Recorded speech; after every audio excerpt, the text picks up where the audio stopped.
I'm not even gonna lie to you. I want to be done collecting for Super Nintendo. Out of NES, Super NES, and N64, Super Nintendo is by far the worst system to collect for, price-wise. I'm not saying the games themselves are the worst, but it's just so expensive. I don't recommend anybody doing it. Luckily, I'm already 75% through the library, and I have most of the really bad titles out of the way, but man, I still got a bunch of $300, $500, $800 titles left, and it just adds up. It seems like it's gonna take forever. Take it from me, if you want a full Super Nintendo collection, go for a loose set. There are $350 complete in box games where the cart is only $10 to $15. I'm not even joking. I believe we covered one of those games in the last episode called Head On Soccer. And everybody has genres that they prefer to play.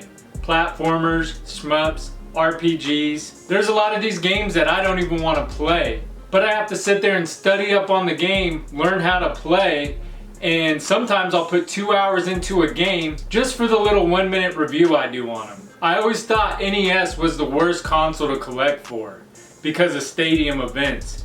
But that's all you got. You got stadium events, Little Samson, Flintstones Surprise at Dinosaur Peak, and it just gets easier and easier from there. There's only a handful of super expensive titles on the NES compared to the Super Nintendo. And N64 is the easiest. You got Sculptor's Cut, Stunt Racer, Bomberman Second Attack, Worms Armageddon.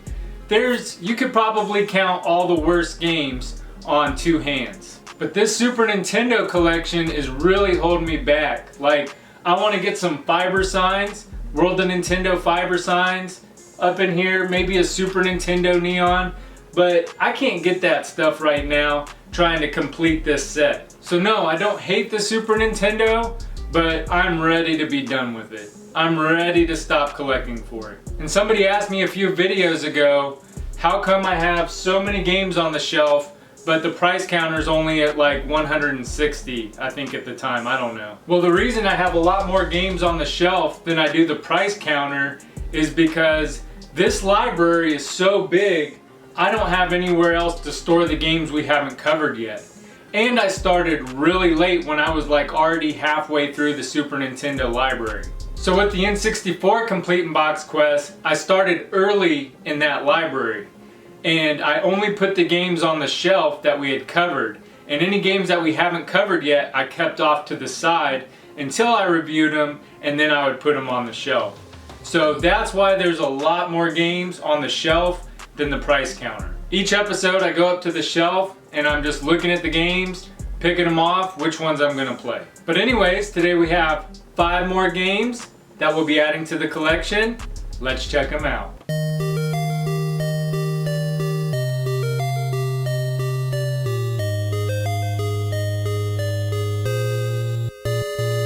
And the first game up is Cacoma Knight and Bizyland. Cacoma Knight and Bizyland was developed by Effect and published by Seta. It released for the Super NES in 1993. Everything was great in Bizyland. The people spent their days working and the king spent his days golfing.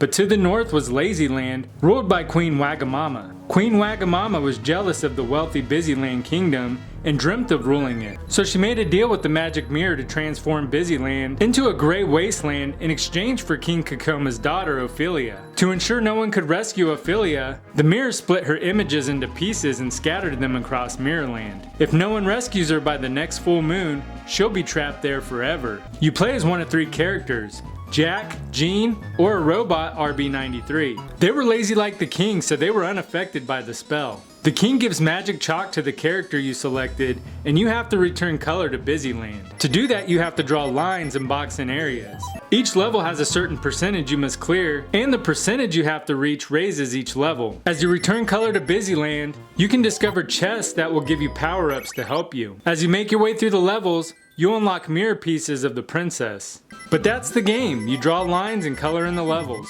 It does get challenging as you progress and more enemies start appearing. The thing I found best about the game is the pad test. You can use the pad test to test every button on the controller. So it's a great way to make sure all your controllers are functioning properly.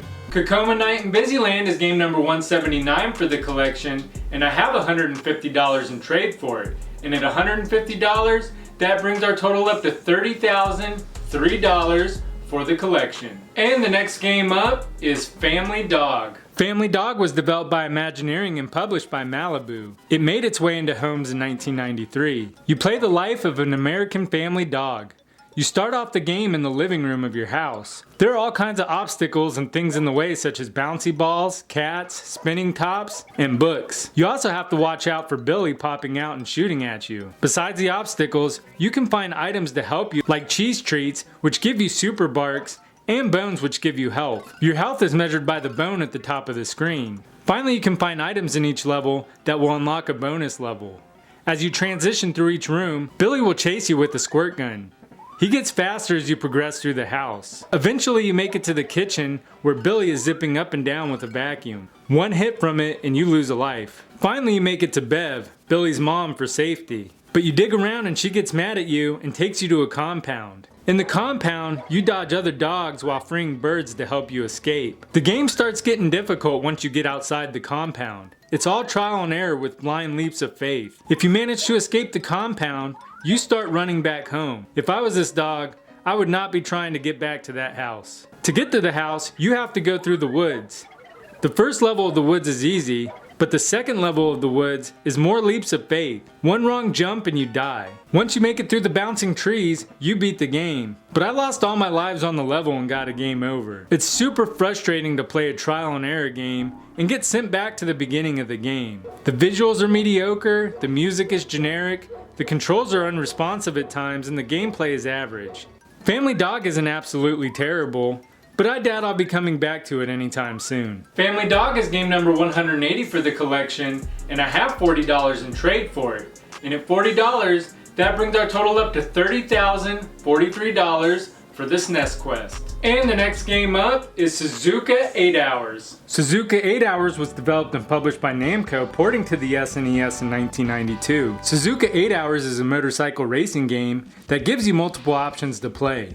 You have time trial, practice, race tour, and 2-player. In practice mode, you can choose any CC powered bike you want from 250 to 400 to 750.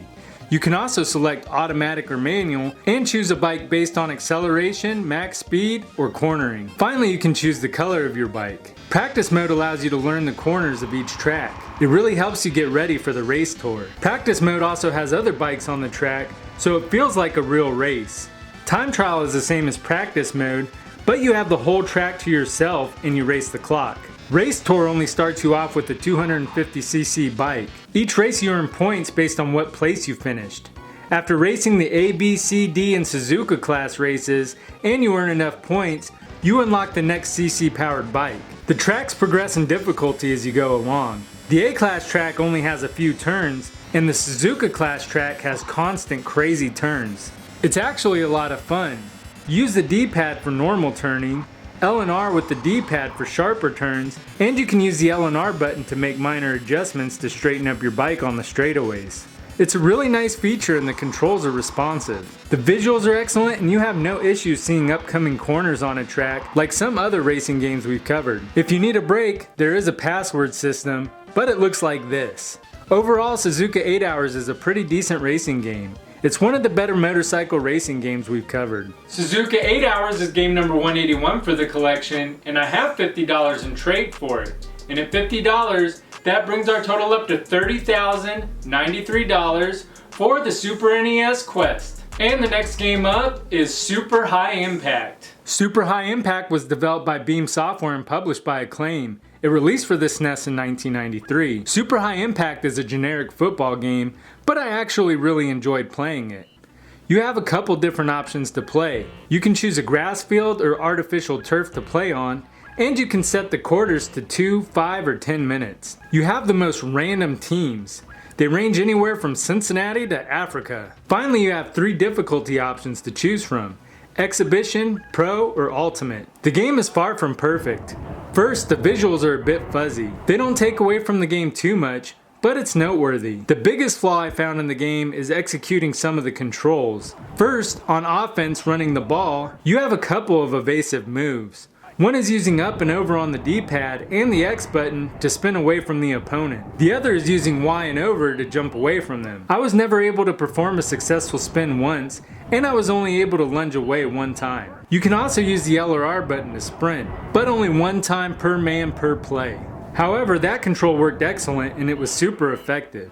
The last thing I wasn't a fan of with the controls is tapping L and R as fast as you can for everything. Kickoffs, field goals, and fights. Yes, you fight in this game by tapping L and R to fill a fight meter. The first player to fill it up wins. The game is super intense with the announcer constantly screaming. It gets up, and it's good. If you make an extreme hit, a hit-o-meter pops up with how epic your hit was. But besides the visuals and a few control issues, I enjoyed the game. I made countless interceptions, epic tackles, and the passing was so smooth compared to every other football game we've covered so far. This is one of the few football games I played where I was able to demolish the other team, and I got to celebrate in the locker room for it. Super High Impact is far from the best football game on the SNES, but it's worth giving a shot. Super High Impact is game number 182 for the collection, and I have $25 in trade for it. And at $25, that brings our total up to $30,118 for the Super NES Complete in Box Quest. Last but not least is Soldiers of Fortune. Soldiers of Fortune was developed by Bitmap Brothers and published by Spectrum Holobyte. It ported to the SNES in 1993. A scientist is hired to create a device called the Chaos Engine. He ends up going crazy with it, and the device starts taking over and turning people into werewolves and monsters. Now 6 mercenaries must try to stop the chaos. Each mercenary has their own attributes and weapons. Attributes include skill, health, speed, and wisdom. As you play through the level and defeat enemies, you earn money. Money can be used to increase attributes at the end of each level. The most important attribute is skill. Increasing skill will enhance all the other attributes. The game is for 2 players. If you don't have a second player, the computer will play as player 2. That's where the wisdom attribute comes into play. Increasing the wisdom attribute will make the computer smarter. All the buttons are used to play the game. The D-pad moves your character, L and R will turn your character 12.5 degrees, B fires your main weapon which has unlimited ammo, Y uses your special weapon, A changes your special weapon, and X changes the computer's special weapon when playing a 1-player game. In each level you can find yin-yangs that serve as checkpoints. However, after you lose all your lives, it's game over and you have to start the whole game over. The visuals and music are good, but the game lacks with the sound effects. Overall, if you're a fan of games like Super Smash TV or Robotron, Soldiers of Fortune might be up your alley. Soldiers of Fortune is game number 183 for the collection, and I have $100 in trade for it. And at $100, that brings our total up to $30,218 for the Super Nintendo Complete in Box Quest. Let's get these games on the shelf.